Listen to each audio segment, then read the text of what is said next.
Greetings, Ani, Bojo, Kwe Kwe. It's Catherine here, and the spooks have won. We're back to midweek readings now because apparently we need to be doing them right now. So that being said, this is the midweek reading using the same tree decks as last week with a few switcheroos. It's important, I guess, this week because it is new moon.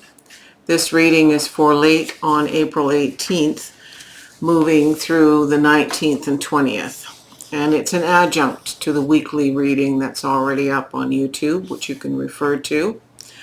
The new moon of Listening Woman comes in on April 20th at 12:12 a.m.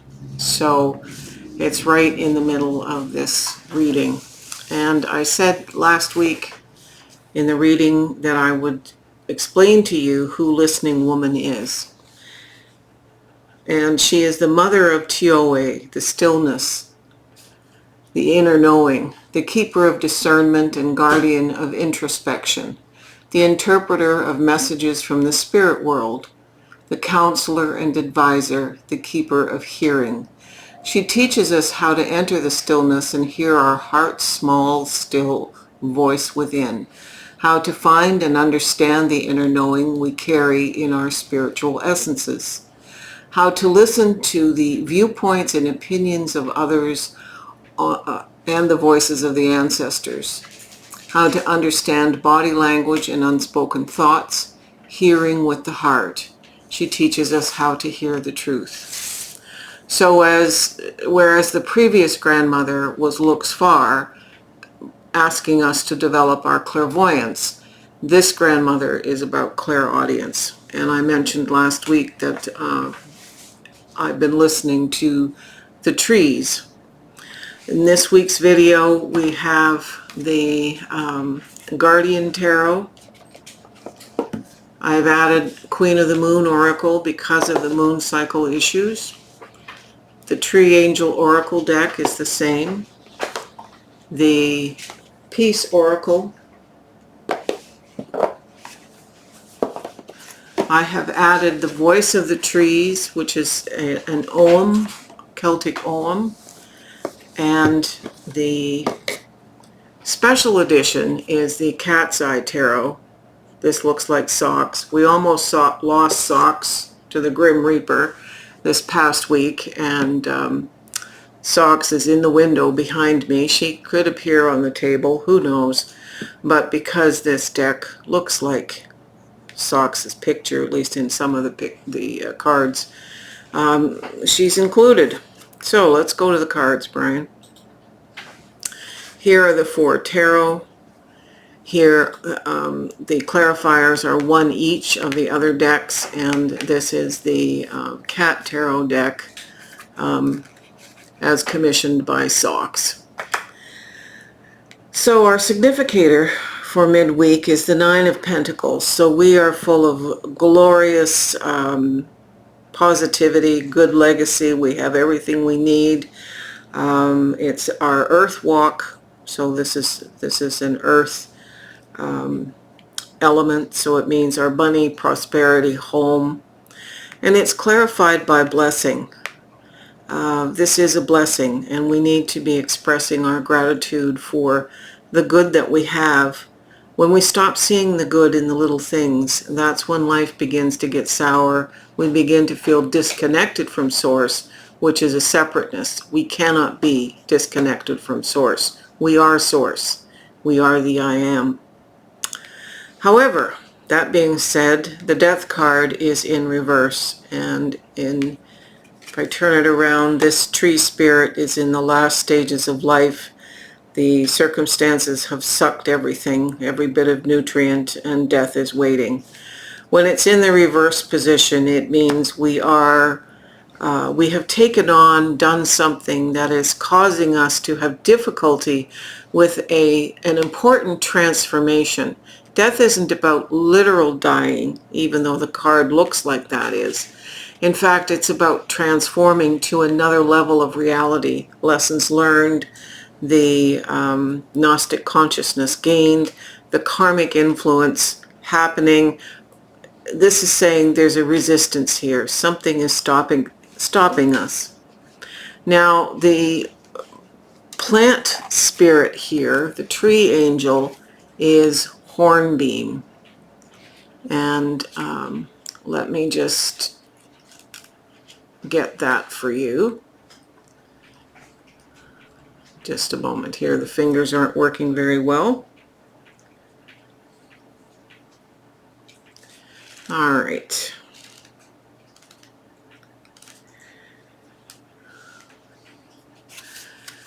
So, Hornbeam says, at the center of every truly sacred place, we are awakened to a new level of consciousness, a new way of being. This is where humans can relate to other realms within the multidimensional universe. Sacred places are spiritual gateways. At times, accessing these gateways is an arduous task demanding great concentration and a constant flow of pure energy. Sacred places, such as temples, are surrounded by protective walls to facilitate this. Stone walls are very effective, but stone is also a dead material and can shut out the outside world too much. The best protective screen for a sanctuary is a living hedge, and in temperate climates, hawthorn and hornbeam are ideal.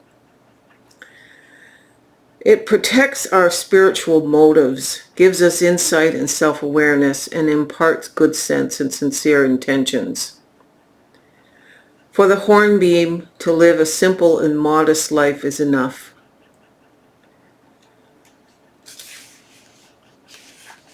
And that's what this is asking us to do. Consequently, we have sacred purity and blessing around us.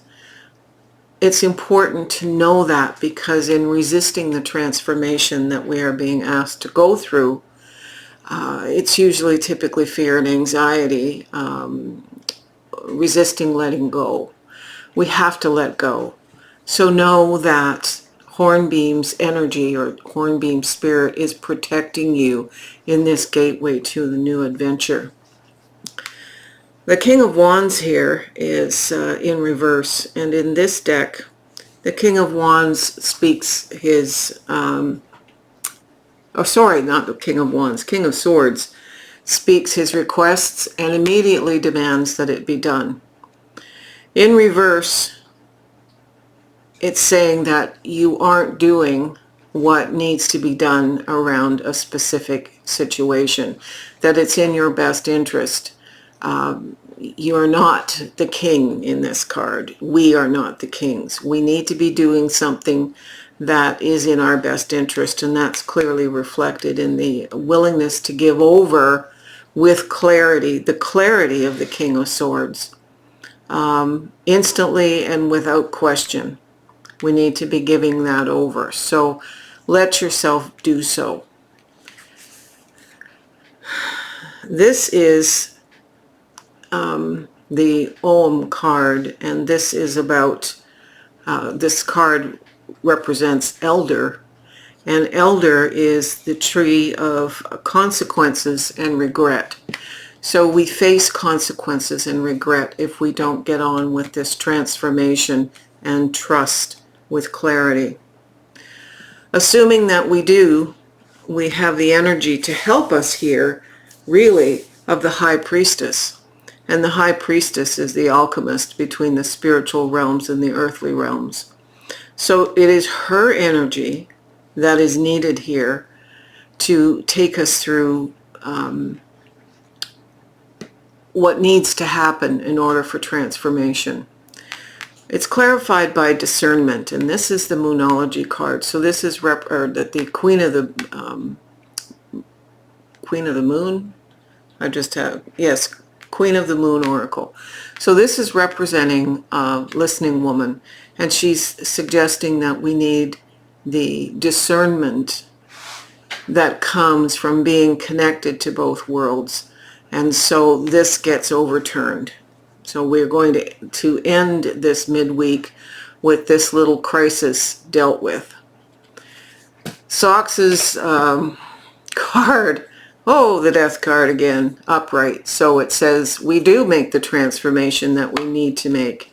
Thankfully, Socks has multiple lives, so she's been able to be back with us. But we she has multiple earthly lives. We have multiple incarnations. So it says that this gets righted and we move through the fear. So you can flip the camera, Brian. That's a very positive reading. It's a very clear reading that we can't let spiritual narcolepsy, which is a phrase that Colette Baron Reid uses. That's a fabulous statement, being asleep at the spiritual wheel, so to speak. It's important to not fear the change. We all have to go through them, and it just makes it worse if we resist. So, if you like this video, give us a thumbs up and subscribe so that you get the rest of the videos, which will now include the weekly video again. And we hope to see you soon. There are still spaces in the big beginner and intermediate tarot class. So it's one class covering beginner and intermediate topics starting on May 16th. There's still a few spots in the Tasseomancy tea leaf reading half-day class, which is on Mother's Day, May 14th. Please connect with us through the links that Brian will share in the bottom of the video. And don't forget to give me a coffee if you can. I'm out of coffee today, and I'm stuck with water. This is no good. All right. Take care. Aho.